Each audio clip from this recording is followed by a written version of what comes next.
Hello once again, my people. It is I, Vid, and welcome back to Temptation's Ballad. I know what you're thinking. Who is this woman? Who came for Vid's throne and took his space? Who is this woman that's sitting in front of me right now? Hi, it's still me, don't you worry. I've been doing drag recently, and I've been doing a lot of drag on Thursdays. And I just came back from Lip Sync Thursday, so you're gonna get this for the next 5 episodes. I hope that you know that. I hope that you know that you're getting a little bit of drag for the next 5 episodes. So if you want to unsubscribe, or if you want to subscribe, hi daddy. But no, so I've been doing a lot of drag recently, and I just got out of it, and I was like, I need to record videos really, really, really badly. So that's what I'm doing. So let's see here. What? Oh, by the way, just in case you don't know, even though I'm Vita, if you ever see me like this, my name is Sarah Cream. And the girls at Lip Sync Thursdays literally just said, where it's like, not only do we want guacamole, we also want Sarah Cream. You know, because it's based off of sour cream. I hope that you know. So let me just redo my intro real quick.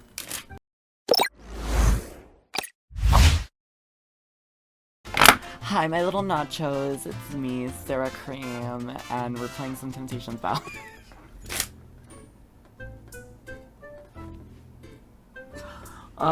Catch me when I make an Instagram for my drag saying, hi, little nachos. Anyways, last episode, we were in the library, and Cole was teaching Sid how to, like, read and write better, and it came out fantastic, and she's doing great, and now we're gonna see what's happening, because Artemy went over to the prawn section. So let's get started. Alright, so you're gonna see this real quick. I need my glasses. Oh my god, I can read. Oh my god, I can read. Do I look like a hot librarian? And I'm gonna need my headphones. That's the wrong way. Headphones. Let's get started. Meanwhile, in the back of the library, in the For Adults Only section... Sorry, hold on. I'm gonna have to de-drag a little.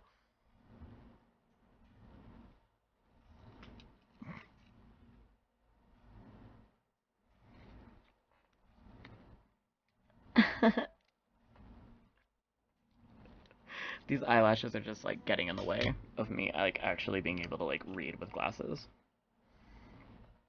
Here we go. Back to Sexy Librarian.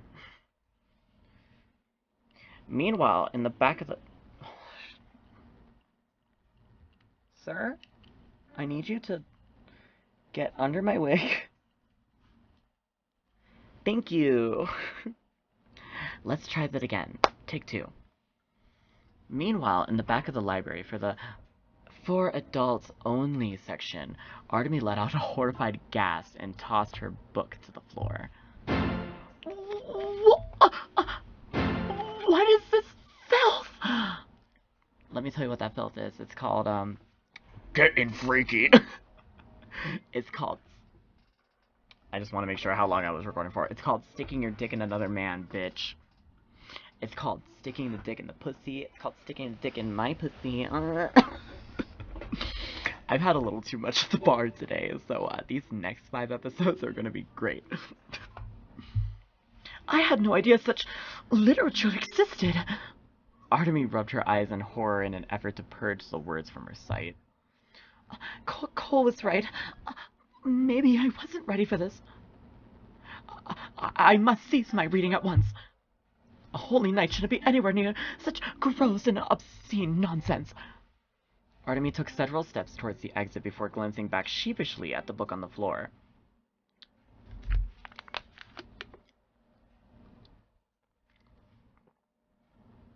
You saw nothing.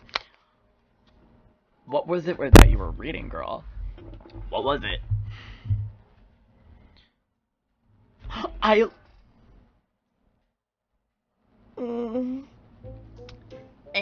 I when you kind of keep reading it over. I love that. Girl, what about it? She gulped and shook her head furiously. No. What am I thinking? This is an absolute embarrassment to the name of the creators chosen. Artemy's face flushed as she gingerly picked the book off the floor. But the story was just starting to get good. It would be a shame to stop right now. Girl, you best keep reading that motherfucking prawn, bitch. How much is it? How much do you bet that it's that...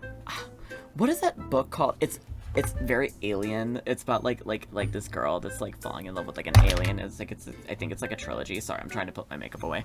I think it's like a trilogy. If somebody wants to like let me know that in the comments. Was that what you were reading? Yes. Surely there are people who read these kinds of stories for the plot. I can't be the only one. The knight plopped back to her seat and flipped through the pages eagerly. I'll just skip the part with filth and move on with the story and...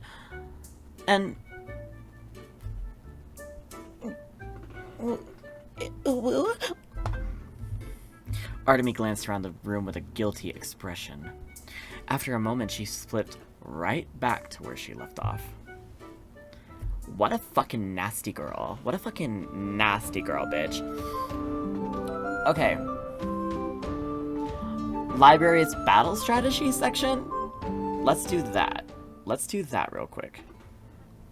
The Bonebreaker Library was quiet as Cole slipped towards the second most visited section, Battle Tactics. The first most visited section was the smut novel area, obviously. As Cole rummaged through the section of strategy books, he felt Malice wiggle his way out of his pocket and slither up onto his shoulder. Puny mortal, why are we back in this dingy library? We should be out exploring the wonders of the material plane, not cooped up with a bunch of dusty books. Girl, I'm gonna need you to get up here real quick, because you are annoying the fuck out of me. Wow, you really are a spoiled tourist. Cole plucked a heavy-looking book titled Class Details, the Player's Handbook 5th Edition, and flipped it open as he plopped onto the floor. Now that I've got my own little adventuring party, we're probably gonna run into some dangerous folks in the future. I figured it'd be a good idea to read up on combat classes, so we know what to expect. Malice peered at him with wonder. My puny mortal is acting responsible and making cautious preparations. Inconceivable. Cole rolled his eyes and flicked the snake on the nose. Bye, bitch. Stop treating me like I'm a walking disaster. I will once you stop acting like one. Read Cole for fucking filth, why don't you? Because you're absolutely goddamn right. Read him for filth. He grumbled and turned his attention back to the book. What should he read up on? Let's do spellcasters. Oh!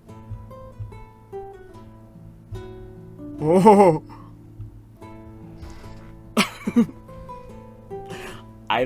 This might take the whole episode, I'm sorry. Spellcasters, Bard. Oh hey, that's what I am. Yes, a very poor specimen of a bard indeed. Oh, shut up. Cole skimmed through the pages eagerly. Bards are charisma-based spellcasters who draw power from their words and music.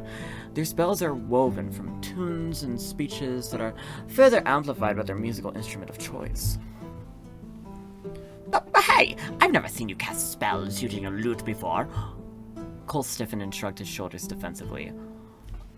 I'm still new at this, whole magic-y business, you know? Fuck. Plus, I get kind of self-conscious about my music and I have to play in front of people. The greatest strength of the Bard's class is their sheer versatility. While they lack in raw strength on offensive spells and other spellcasters, Bards excel in supporting their allies and befuddling their enemies. Did you mean flirt with the dragon? Did you mean flirt with the dragon? Many other spells ensnare the senses through charm and illusion with a subtle touch that other classes simply do not possess. Confidence and charisma is a core pillar to a bard's ability. One who is ashamed of their own strengths will often find their spells weakened by insecurities. Let this be a reminder, beauty mortal. You do not dare to share your skills with your own father. The chances of you becoming a formidable bard are tentative at best. This is why you should form a pact with me and grow into your full potential. You're probably the worst salesman I've ever met. Cleric. That's normally what I am. If I'm not a cleric, then I'm usually a paladin. I like to heal the party, okay? Fucking fight me. The faith and devotion of clerics are the essence of their miraculous magic. Clerics harness the celestial light of the Creator through prayer in order to heal their allies and curse their enemies. No evildoer is safe from the righteous judgment of the Creator, with the clarity as her messengers. Throughout history, the Creator has deemed certain individuals worthy of her blessing. These individuals burn brightly with celestial power many times greater than the average cleric. Among these individuals, the most powerful is known as the Creator's Chosen. Oh my god, look at the enemy. Oh my god, it's fucking Artemy, bitch. The Chosen One is a herald as a guardian against future evils and is coveted by the clergy of the Grand Cathedral. While many blessed heroes are known to populate the world, only one's Creator Chosen exists at any given time. After their Chosen's death, another is born soon afterwards. The Church often swiftly welcomes any new Chosen into their ranks. Controversially, there have been individuals throughout history who have carried the Chosen's power but have used it for illicit purposes. This calls into question the legitimacy of the Creator's blessing as a measure of one's morals. The Cathedral insists that these illicit individuals are not truly blessed and are mere pretenders to the name. Thus far, neither claim can be verified. Okay, Druid. Druidcraft is often regarded as a lesser form of magic among the nobility of Axia. Nature magic is seen as wild and unsophisticated, used by lowly farmers to tend their crops. However, dissenting scholars remind us that anyone who underestimates a powerful druid will soon come to a rude awakening. Like the name suggests, like the name suggests, druid spells are associated with nature and wildlife. They often gain the ability to shapeshift into feral creatures and bend nature's inhabitants to their will. Most druids in Axia inhabit the exterior farmlands, which most of the city's food is produced. Their population had dwindled during the horrid locust famine. Sorry, I'm a little if you know what I mean. That had decimated the farmlands. In the modern day, their community holds strong and is slowly gaining power among the higher class of the city. Malice slithered over Colt's shoulder, curiously. What is this locust famine that this book speaks of? Oh, I was about 12 when it happened. Oh god, it was like a pretty rough time. Apparently, a giant swarm of locusts went wild in the exterior farmlands and ate everything in sight. Rumor has it that these locusts were cursed. After they ate all the crops, they began sucking the life out of the people living there. Nobody knows where they all came from. Luckily, the locusts never managed to breach the city walls. Axia had a ton of food stockpiled and magically preserved for the last year. I remember how we had to ration tiny portions of food until the locust swarms left. Most of the people inside the city wall survived, but all the farmers on the outside.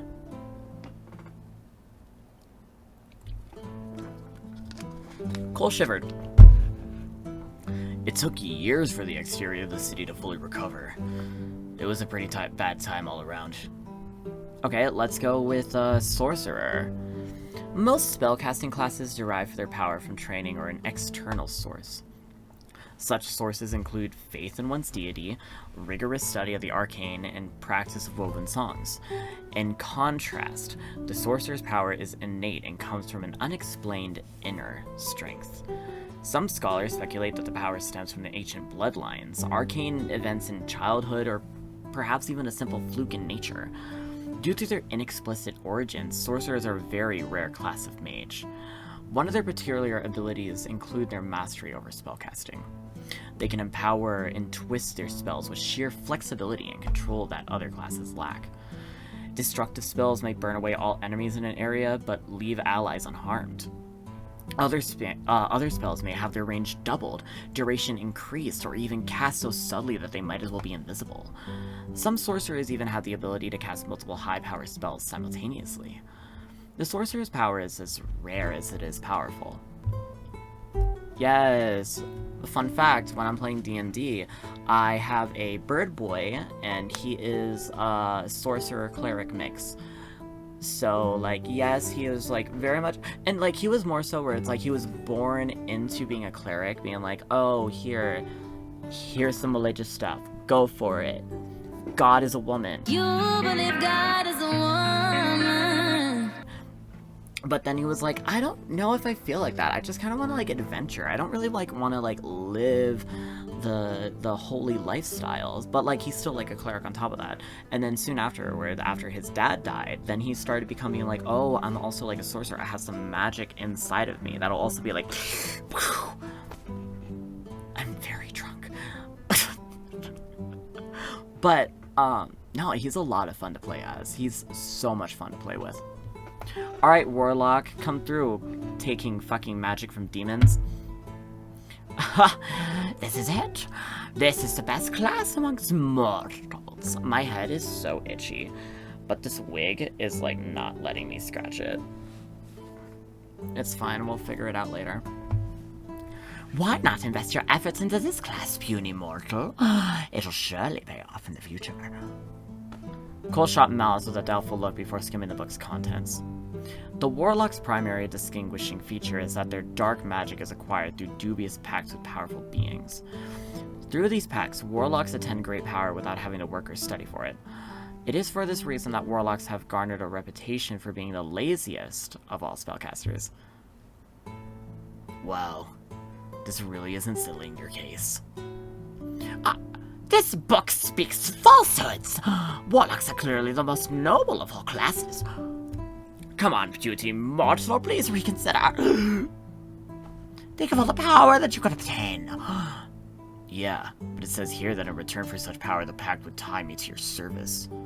What a shitty job description. Do you even have workers' compensation? I assume not consider the ethical ramifications of warlock pacts. What benefits do you offer? What about wages? Are there any clauses preventing your workers from unionizing? I am unsure. Cole snorted and swiftly skipped through Warlock's section of the book. Well, I'm not interested. Figure your shit out and come back to me later. Curses. Foiled yet again. Alright, let's go wizard. Within the city of Axia, wizards are considered the most esteemed and learned of spellcasters among the elites. In fact, the vast majority of the mage's nobility are wizards. This class derives from the power of rigorous study and scholarly endeavors instead of any innate source. Their wide array of knowledge provides them with the greatest diversity of power spells among any spellcasters. This section of the books has been scribbled over with Meryl's messy handwriting. Oh, God. In short, wizards are all fucking nerds. Sure, they've got fancy magic, but they spend most of their time studying like useless shut-ins. Have you ever seen a wizard at the gym? Or do even a single squat? Let me show you this fucking squat right now. Let me show you a fucking squat right now. Ready? Ready? Ready? Ugh. There's a squat for you. I'm doing this in corset. I didn't think about that. I'm gonna sit back down. I need to be able to breathe. I don't fucking think so. These guys have the constitution of wet napkins. One good swing and they're out cold on the floor. Science can confirm wizards are the absolute worst of all the spineless magic uses. There was a small note in between the pages with Hamish's handwriting. Hun, please don't vandalize our books. Me too. Artificer. Unlike all other spellcasters, the Artificer derives their power from the technology and objects at their disposal. Their magic catalyzes in many forms, from an alchemist's enchanted potions to a tinker's toolkit. While the raw magical power of this class is rather lacking compared to other spellcasters, few can produce the right tool for any job as ready as the Artificer. Artificer? How do you...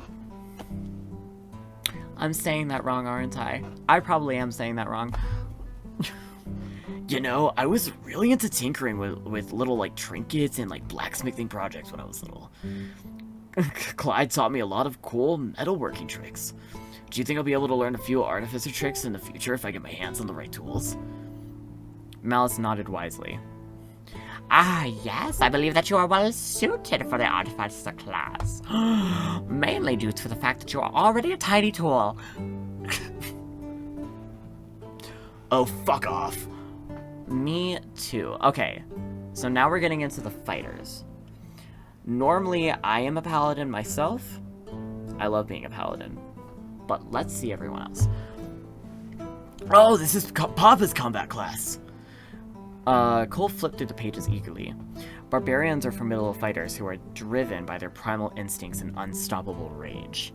Fury is the power that fuels their physical strength, sheer resilience, and maddening reflexes. In a fight, barbarians are able to shrug off devastating attacks due to the rush of adrenaline in their veins. Furthermore, this battle-drunken rage renders them incredibly resistant to most mind-controlling and charming effects by mages. Out of all the combat classes, the barbarian outshines them all in brute strength. Oh. What's the matter, beauty mortal? I was expecting you to prattle on how impressive your father is. Oh, I was just wondering, what kind of stuff does Papa get mad about when he fights? I don't think I've ever seen him, like, genuinely angry before. I hear that many barbarians drawn upon a painful memory that incites the rage they require. Perhaps your Rebooting? Perhaps your father experienced some great injustice in his life that he uses to fuel his strength. Maybe. Papa never likes talking about his time before the Bonebreakers, though. Alright, let's go with fighter. What does... Hey, what are you doing? Don't skip vital information like this. Why not? Everyone knows what a fighter is. It's the most boring and broad combat category that basically boils down to dude who hits people. If you want to get really spicy, sometimes they hit people with weapons. That's about all there is to it. I think a rookie like Sid would fall into this category purely because he knows nothing specific about fighting. Well, I am sure some fighters specialize in a certain role. Yeah, but there's no one defining feature. Like I said, it's a class that's super broad so that folks can shove all the miscellaneous things into it. Moving on! Oh, heard. Alright, monk. As masters of the martial arts and unarmed combat, the monk draws upon an internal power called ki to perform incredible feats. They have no need for weapons, for their own physical body is all they need in combat. In some cases, they can even hinder the ki of their opponents to cripple their ability to fight back. The monk is easily the fastest and most nimble of all classes, able to easily outpace their opponents without losing breath. There tells a legend that one peculiar monk managed to breach Mount Zenithar's magical defenses to reach its summit. There, this monk learned all the truths of material, infernal, and celestial planes.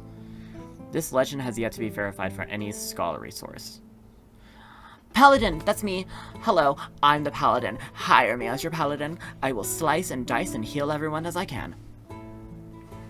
Ah, there she is. We could probably just slap a picture of Artemy onto this section and call it a day. Ah, Paladins stink with such a disgusting celestial scent. I do not understand how you could be around her all day. I'm more nervous about pissing her off, honestly. Cole sighed and flipped through the pages. Righteousness and justice are all at the core of a paladin's virtues. As guardians against the evils of the world, they draw arcane power from their oaths and devotion to undo their opponents. While paladins are trained in the basics of armed combat, their true potential lies in their magical prowess. They hold the ability to heal the wounded, smite the cruel, and defend the innocent from those who wish to harm them. Cole glanced up at Malice suspiciously. Wait, shouldn't Artemy have sensed your demony powers by now? How'd you stay hidden all this time? Ha! Foolish. We greater demons are very skilled in cloaking our presence. No mere paladin would be able to sense us unless we unleash a significant portion of our power. Huh. Good to know. Alright, Ranger. Cole scowled as he reached the Ranger section of the book. Hamish is multi-class as a Ranger. Great. Do Rangers not intrigue you? They seem like a rather powerful class. Not really. Yippee, I'm shooting arrows at people from the sidelines while Papa does all the hard work. How exciting. Cole rolled his eyes before skimming through the page. Masters of the wilderness and the hunt, rangers are predators that stalk their prey with uncanny precision. They are superb trackers with an emphasis on speed and stealth. Few are able to escape their grasp once caught. Rangers are known to arm themselves with a classic bow and arrow, as well as daggers and a wide variety of traps. While rare in Axia, certain rangers are able to utilize subtle magic to aid in their hunts. I remember the mercenary boys mentioning that Hamish's specialty is in trap wire. I've never actually seen the guy fight, though. Rangers are stealth fighters. Isn't that the point? Sounds like a great excuse to be lazy, if you ask me. Cole begrudgingly continued reading. And finally, Rogue. Cole grimaced. Great, now I gotta read about one of Hamish's multi-class categories. Dude, he's a ranger and a rogue? No wonder he's so sneaky and hot and subtle and Gucci and I like Hamish, don't fucking come for me. I figured you appreciate Roger since they're sneaky little shits just like you. Hey, I'm nothing like Hamish, got it? Cole let out an indignant huff before returning to the book. Easily the most cunning and elusive of all classes, the rogue specializes in stealth and deception. They are known to be efficient killers who slink in the shadows, awaiting the perfect moment to strike. Rogues often destroy their enemies in a single hard-hitting blow before disappearing as quickly as they arrive. Yeah, right. Why can't Hamish use those rogue skills to hide better when he and Papa bang? Everyone in the guild knows when they're doing it. Cole snapped the book closed with a huff. Loudest goddamn rogue in the city. Well, from what I have heard, your father is quite the specimen. Wouldn't you be more offended if his partner wasn't loud? You're always prattling around how Meryl's prowess, after all. Cole groaned and buried his face in his hands. I really don't want to think about it. And I think we're good. Alright. Tavern lobby. Oh wait, hold on. Wait, did I want to do that? Hold on, wait, did I want to do that? Hold on, I want to make sure. Oh yeah, I did want to do that. Okay, I wanted to make sure. Well, it's been like... Well, let's do this scene and then we'll call it an episode. Artemy was in the middle of an intense conversation with the several Bonebreaker mercenaries. What do you mean biting is hot? Such attacks are forbidden in chivalric battles, when Meryl pulled her aside. Hi, Meryl. Hi, Daddy. How's it going? Hey, lass. Think that you can spare a moment? There's something I want to chat with you about in private. Artemy blinked, somewhat surprised. Of course. I would be happy to speak with you. There was a strange look on Meryl as he led her to a more secluded corner of the lobby. All the other mercenaries took the hint and left them alone. For someone who usually carried himself with such easygoing confidence, it was odd to see Meryl appear so self-conscious. The older hyena cleared his throat awkwardly. You're a good lass and got an honest look about you. You mind sharing your thoughts with this out-of-touch old man? I was just, wondering, what do you think about Cole? And does he talk about his old pa much? What's your opinion on him and this entire situation, overall? Artemy smiled, amused. Are you asking me for constructive criticism, Sir Meryl? Meryl crossed his arms with an indignant pout. Well, yeah. In a matter of speaking. All the boys in the guild and Hamish love me too much to really speak out against me. All your other teammates Sid is kinda too much of a pushover to be constructive. He chuckled self-consciously. As a leader and a father, it's probably healthy to have my ego checked occasionally. At least, so my old sister always used to tell me. Gotta make sure that there ain't stuff I'm messing about the folks under my care. So, let me know if there's anything that I can do better for my boy. I'm always open to some change. See, at least he's open to some change. That's where it's like, you know what? Maybe he'll have an honest-to-God thought and maybe like an actual fucking conversation about Cole being an actual fucking spellcaster. Sure, I'll make it happen, goddammit. I'm in drag. You can't do me like this. Artemy grew a little quiet. This was certainly not what she was expecting. Her thoughts drifted to memories of Her Excellency's cold stares and indifferent dismissals. And yet, here this hulking brute of a man was asking for her opinion. Artemis sighed and conceded that she truly knows nothing about how families function. Well, Colt does speak of you quite often. It is clear that he loves and respects you very much. Despite our short time together, I can already tell that you provide him with much inspiration and support. Meryl puffed out his chest with pride. Now that's what I want to hear. I do have some concerns, however. You are a great man, Marrowbonebreaker, but you cast a large shadow. How is Cole to live up to such a legend? Meryl faltered slightly. Ooh. Oh, fuck. There goes my headphones. Oh. Girl, you better give me some of this goddamn fucking tea, bitch. What do you mean, lass? Artemy restlessly nodded. Ooh, I didn't read that. Artemy restlessly nodded her thumb as she struggled to put her thoughts in order. I've seen Cole do some unsavory things and compromise himself in order to appear more in line with your image. He is no fool. You two are very different people, and yet he does it anyway. I believe Cole has the potential to become a great leader, but not when he's spending all of his efforts towards his father's approval. Meryl snorted and crossed his arms defensively. Now. Cole ain't gotta do anything like that to get my approval. I've always tried my best to be supportive of my boy and everything that he does, even when I don't really approve. Artemis smiled kindly. Not much is clear. Cole knows it too. All those warm, supportive words, they are comforting, but there is no way to know if they are genuine or if you're simply trying to be a good father. Cole does ridiculous things to win over your true approval, and he has no idea if he's doing it right or not.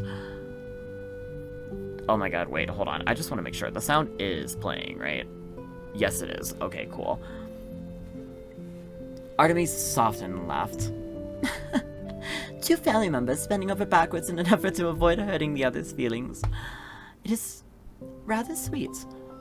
But in the end, I believe that it will be the best if you two start being honest with each other. Meryl felt quiet. His glass eye glistened in its empty socket as he scratched his chin. That gives me a bit to think about. Thank you, lass. Alright. I am gonna click on this, and I'm gonna make sure that I'm gonna click on this, and I'm gonna stop it right there, and yeah. Thank you all so much for watching. My name is Veed. I hope they had a wonderful time watching this. I hope they had a wonderful time watching me learn more about classes and Dungeons and Dragons, and you know, hear Meryl be like, okay, maybe I should talk to my son about some of these things. Make sure to hit that like, comment, subscribe button down below, and have a fully YouTuber out. Make sure to hit that notification bell so no way to miss any of my uploads, and I will see you in the next episode. Goodbye.